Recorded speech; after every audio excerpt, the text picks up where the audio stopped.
Hello everyone to my first ever Minecraft video.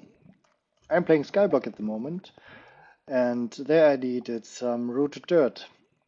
But all the rooted dirt farms that I could find online were like massive and super complicated, so I came up with my own little design. It's not the most bone meal efficient design, but it's built for simplicity. So you don't really need many blocks, and it's really easy to build and small, so I think it's pretty nice for that.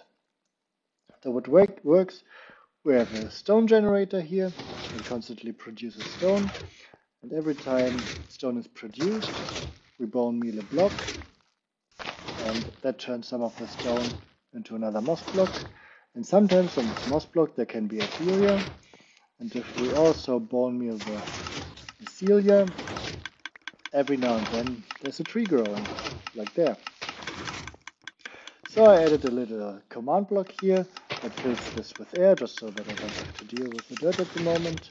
In the real world, you would of course add it to your blast chamber or whatever. I also added a little counter here. This counts how many dirt gets destroyed. So let's tick warp and see how much we get in 10 minutes. Usually in 10 minutes we should get somewhere between 20 and 25 bone meal. So it's not the bone meal dirt, so it's not the most efficient or fastest farm in the world, but it's really easy and reliable and fully affordable. Of course, you could pick up all the items here and recycle them, or even be faster with the farm if you stand somewhere here, place the celia on top to make it faster. But you can also just keep running, it will generate stuff on its own, and you don't have to do it. The trick here is that the tree section is so far away from the stone generator section that the lava doesn't burn the tree. So that's basically the reason why it's so spread out. And then we have to deal with it, the produced stone, dirt in the back, by adding like a smart piston or something. So our 10-minute tick for should be over. Check. We got 22 rooted dirt. As I said, something between 20 and 25 is usually what we get. So that's round about 150 per hour. So let's see how it can be in your real world. This is how I do it in my Skyblock world. I split the output into a tree section and into a dirt section. And if I have that running, what I can just do is take some lava, place it here, and when I then tick warp again, you can see that the tree, this farm, collateral damage, but the tree that gets generated and gets outputted here just gets burnt away. So in my Skyblock world, I just have to use the shovel to remove the dirt. So this is like a neat little trick to get rid of the wood without dealing with it. While this is burning down, I show you how it's built. It's really not that difficult. And all the parts that we need on this chest. Where this is only blocks that I might use for easier building. The bamboo is just to keep the lava in place. I just like the visuals of the trapdoors. You could also use glass or any block actually. And the iron is just to put levers on it, so that can be any solid block. So I like starting with this stone generator.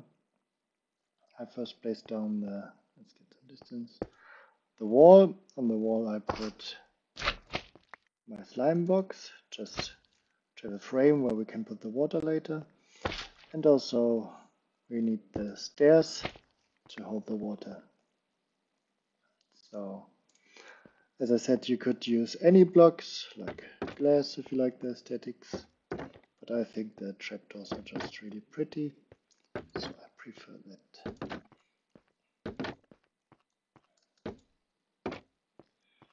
So I use a stone here just to close it off. And this is our holding chamber. Then we want to observe the wall so that whenever a stone generates there, we get a signal. The signal goes into a block, and that goes into a piston that pushes the stone outside. I also want to add a lever so that I can switch the farm on and off. Here's our one redstone piece that connects the observer with the piston. And now let's add the water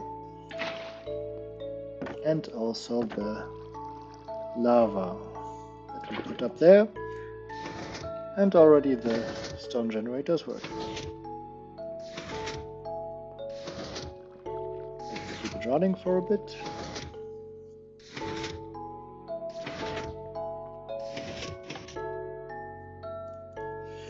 As I said, the tree has to grow a little bit away from the lava, just so we prevent burning it down. So the moss block that we use for spreading should be 8 blocks of stone and then the moss block. Let's count that. We have 1, 2, 3, 4, 5, 6, 7, 8 and then the moss block. So we put it right there. To bone meal it, we just observe the wall if it's moving. So we put an observer there. And if it's moving, we want to bone meal it. So the bone meal is now connected to a quasi-connectivity, but we also need a piston to remove the stuff that grows on the bone meal.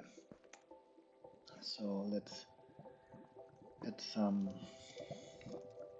bone meal to the dispenser, like so, and see if it works.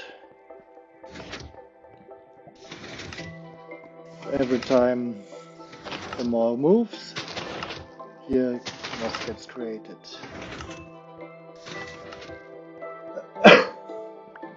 Now we also want to remove the junk up here. For that we do the same on the top. I'm staying creative, sorry. So. And this way we clean up the stuff, and also these stones don't turn into moss anymore because something is on them. So if I turn it on again, we see that we're creating new moss block every new wall, and we also clean up what's on it.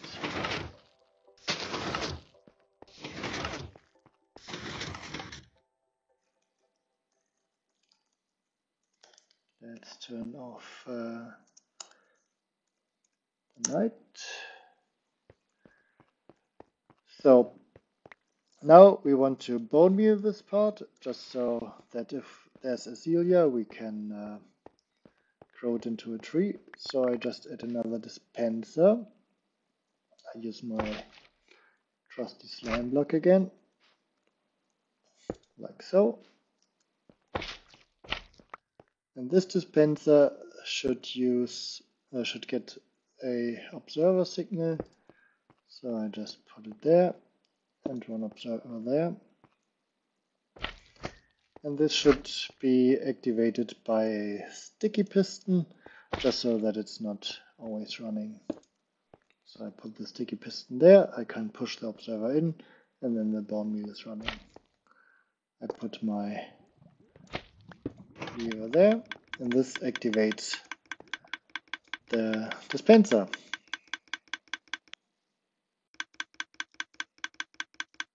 And fill this thing up. Now you see that it's constantly dispensing. And if I now turn on the stone generator again, the whole thing is already finished. And you can see we already got our first rooted dirt. if we wait a little bit, there's more coming and being pushed out. As I said, you have to deal with the stuff in the end because the push limit is already somewhere like here. So it should be, you should use something like over here, like a smart piston to remove the junk in the end. Oh, sorry everyone, I forgot something. Of course you can add a hopper with a chest that you can fill with your bone meal. And I actually recommend that you use at least one large chest of bone meal per side, because then the farm can run for roughly 1 hour easily.